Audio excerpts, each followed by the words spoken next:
ഇതിപ്പോൾ മാവിൻ തടിയിൽ നമുക്ക് കമ്പണക്കം കാര്യം അതായത് ഒരു പുഴു തണ്ട് തുറപ്പിൻ്റെ ഉള്ളിൽ ഉണ്ടാകണതാണ്. അത് കാലക്രമം നമ്മൾ ശ്രദ്ധിച്ചില്ലെങ്കിൽ അത് ഫുള്ള് തിന്നതിന് ശേഷം ഫുള്ള് കമ്പണക്കം കാര്യങ്ങളായിട്ട് ഇങ്ങനെ വരും. അപ്പോൾ അതിൻ്റെ ലക്ഷണം കാരണം നമ്മളത് പുറത്ത് ഇങ്ങനെ ഇങ്ങനെ ഒഴിച്ചിറങ്ങും. അപ്പോൾ നമ്മൾ ആദ്യം ഇത് സൂചി എന്തെങ്കിലും മുട്ടുസൂചി എന്തെങ്കിലും ക്ലീൻ ചെയ്യണം.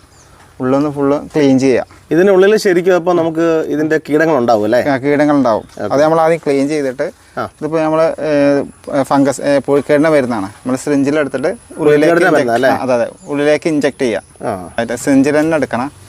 മെല്ലെ ഇങ്ങനെ പുറത്ത് ഇത്ര ചെയ്ത് കൊടുത്താൽ മതി. അതായത് നമ്മുടെ പുഴുക്കേടുള്ള ഹോളിലേക്ക് ഇത് ഇഞ്ചെക്ട് ചെയ്ത് കൊടുക്കണം.